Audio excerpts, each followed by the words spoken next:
You can have several ideas or beliefs that are fundamentally true. And whenever you combine them all, you get something that's just wrong. You lost the plot. This is a Pirates team that needs to add relievers this trade deadline. That is absolutely true. This is an offense that has succeeded and continued to perform at a very high level without Oneil Cruz. That is true. That doesn't mean that you should trade Oneil Cruz for relievers. It's not the time to consider an Oneil Cruz trade. Good morning and welcome to Offbeat here on North Shore 9 presented by FanDuel. My name is Alex Stumpf and this is a daily look at your Pittsburgh Pirates. It's come down to this. This has been a rumor that's been circling around for a while and I thought we were just going to be able to ignore this. But then USA Today's Bob Nightengale went on foul territory and he dropped some information on the Pirates. The first was walking back slightly his claim that he put in his Sunday column about how the Pirates would like to add this deadline, but maybe not increase payroll. Now, I pointed out that they have, between trading the number 34 pick and the Joey Bart trade, freed up about $4 million of money they were going to spend that they haven't. And I'm not saying that's a huge chunk of change, but that's not insignificant. That could bring in a player or two, pay to a third of their salary each. So he walked that back a little bit, but then he doubled down saying that the Pirates will be willing to listen to Oneil Cruz and whatever you have needs in the bullpen and maybe the rotation, they might consider it a trade. Now, just to hit the inevitable here, Oneil Cruz is not going to be a lifer in Pittsburgh. I think there is an expiration date at some point on his tenure here in Pittsburgh. And theoretically, this trade deadline is one of those potential dates. I don't think it is. This winter could potentially be. He has 2 years of team control left, so if not this winter, maybe the winter following. It's one of those, yeah, it could theoretically happen. I just don't see it happening now. I think this winter is far more likely. Not to say that it is likely that Oneil is going to get traded this winter, but if you were to ask me, is he going to get traded this deadline or this winter? No question, it's the latter. And I know you can look at this and be like, are the Pirates planning for life without Oneil Cruz? And I there are enough breadcrumbs here that you can see that the Pirates have made contingency plans in center field. We've seen one in Jake Mangum, who has hit over 300 since Oneil Cruz went on the IL. He has an OPS around 770 entering play on Tuesday. He's done really well. He has done very well. But he was always brought in to be the extra outfielder. He has done great with this opportunity. I just don't know if you count on him to be an everyday center fielder, at least for a whole season or henceforth, future years. The Jostinson Garcia trade is the first time whenever I really thought, like, okay, that could be life after Oneil. Because he can play center field. The Pirates and Red Sox had long been discussing a trade for a starting pitcher for an outfielder.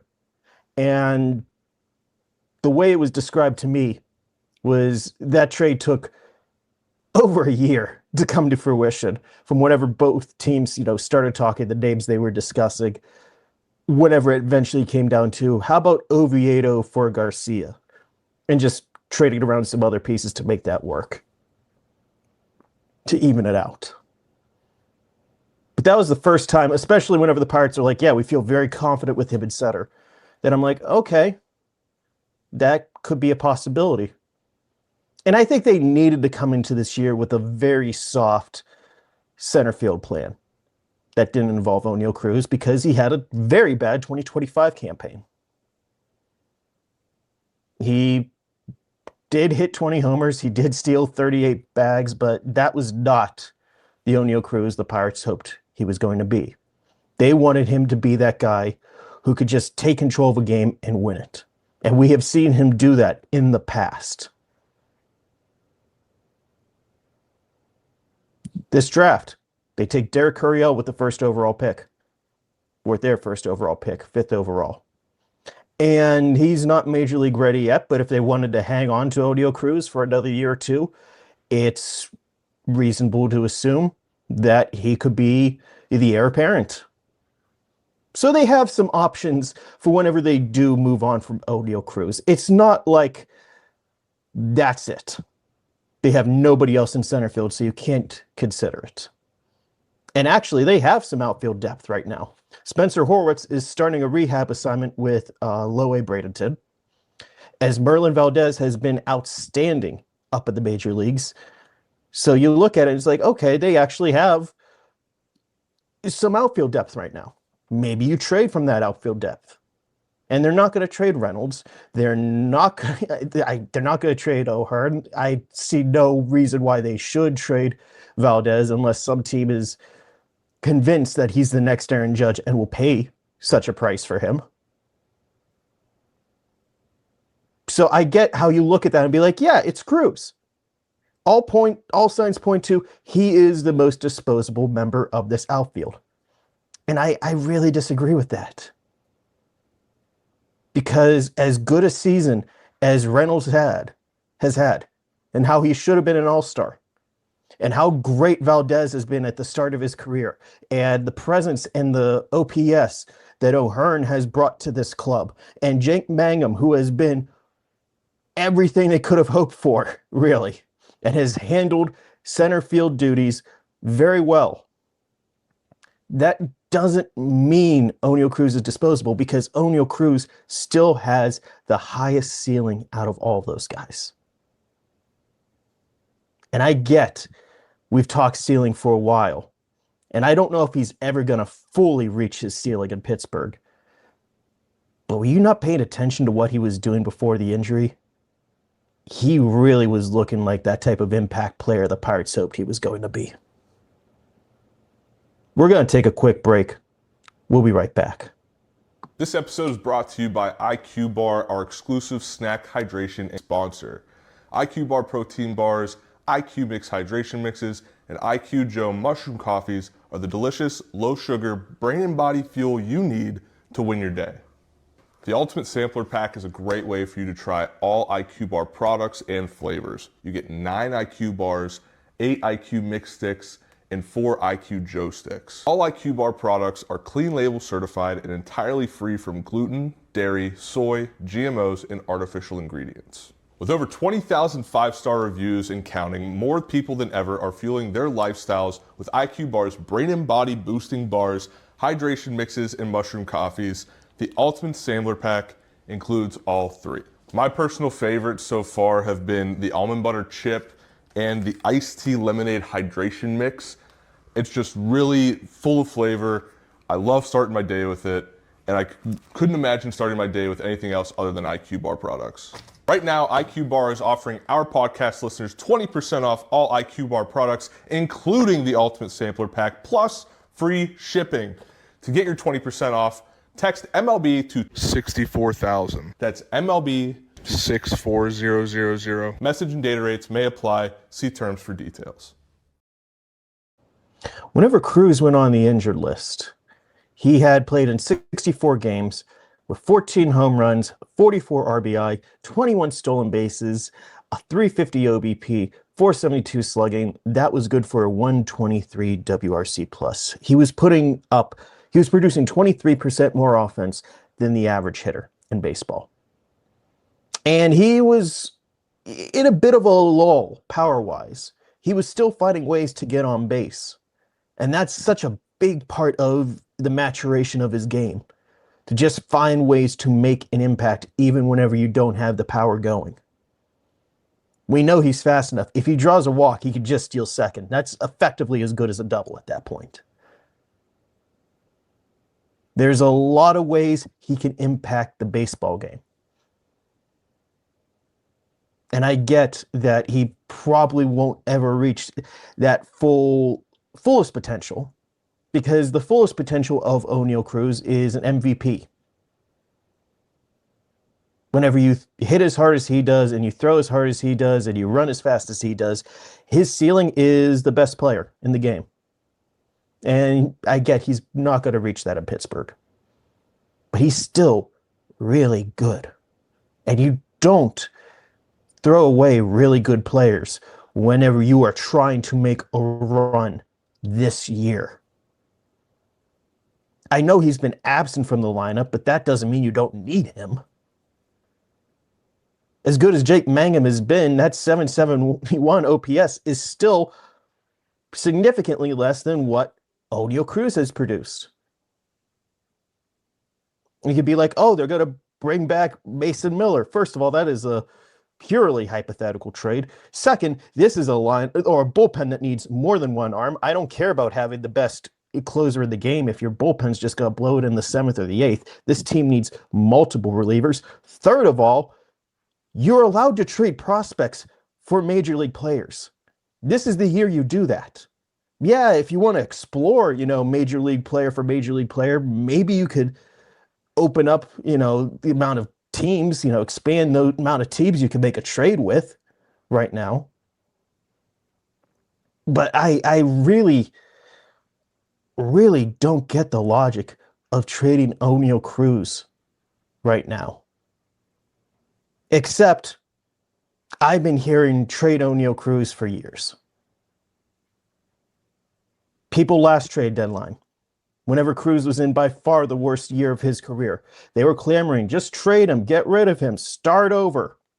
Boy, how stupid would that have been if you saw this guy who, even after a stint on the 60-day IL, is in a pretty good position to be another 2020 player where he's going to produce, a 120-something WRC plus.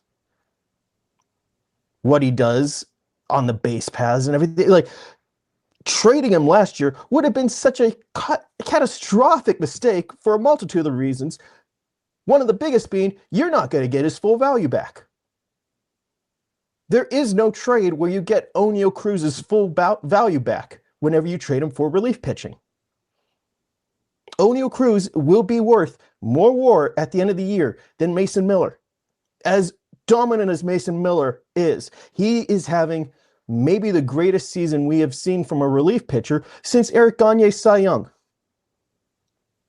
He has been outstanding, brilliant, every single word.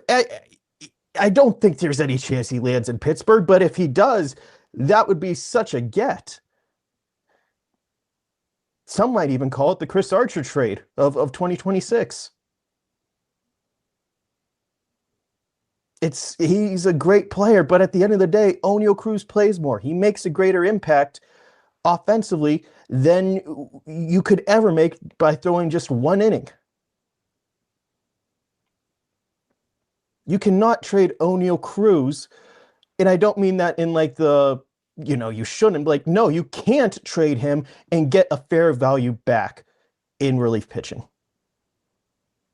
And while we did talk about how maybe they need to get another starting pitcher here, it's not dire enough that you trade Oneil Cruz to get someone like that. This guy he has the potential to be the best hitter in the lineup. And I feel like we could finally say that now, because for 2 months, 2.5 months, he was. I get their concerns that this is now a 60-day IL trip and that anyone coming back from a hand, especially power hitters, you have a raised eyebrow. I totally get that. But people who were saying last year, whenever he was in the worst year of his career, you say, oh, just give up on him, trade him, be done with it. There are now discussions of him on the injured list. Be like, just be done with it. Get relief pitching back. Get a need back. Well, you know what's going to be a need if you trade Oneil Cruz for relief pitching? Center field. Do you know what's a lot harder to find? a potential all-star center fielder versus someone who could throw the seventh inning. I really, really don't think this discussion point makes any sense. And I think there's a lot of bad faith of people who have just wanted to trade Oneil Cruz for years that are really latching on to this right now. This guy, it's going to take about a week of him being back in the everyday lineup, wherever you're like, oh yeah, Oneil Cruz, he's a good baseball player. This isn't object permanence. Just because he hasn't been in the lineup doesn't mean he's gone forever. This is a really good hitter. This team needs bullpen help. Trade prospects to get the relievers. Relievers, plural. This winter, at the winter meetings, I was told, we are going to acquire hitters, plural. Do it again. Relievers, plural, because that's what they need. There is no scenario where you trade Oneil Cruz and you 100% fix your bullpen. So why bother? And even if you could, Oneil Cruz is going to be providing more value for you than any relief pitcher would. I really don't like this trade. Whenever it comes this winter, if you want to explore it, hear him out. Even now, this trade deadline, I guess hear him out just in case someone makes a really stupid offer. But I do not see any scenario that the 2026 Pirates get better by trading Oneil Cruz. And if the goal is to make the playoffs, period, full stop, you don't do that by trading Oneil Cruz. Anyway, thank you for listening to Offbeat here on North Shore 9, presented by FanDuel. If you haven't already, be sure to subscribe wherever you find podcasts, or check us out on YouTube to see my smiling face. Thank you so much for listening. We will talk again tomorrow. All right, that wraps up this episode of North Shore 9. Thanks so much for tuning in, whether you're listening on the podcast or catching us on YouTube. If you enjoyed the show, please give this video a thumbs up, and don't forget to hit that subscribe button if you haven't already. It really helps us grow. And if you're listening on the podcast, a quick review goes a long way in helping others find the show. Plus, be sure to tell a friend about us. There's always room for more here in the NS9 community. And for those looking to support us a little more, consider joining our Patreon, become an MVP member, and get exclusive perks while helping us continue to bring you more of the Pirates content you love. Thanks again for all your support, and let's go Bucs.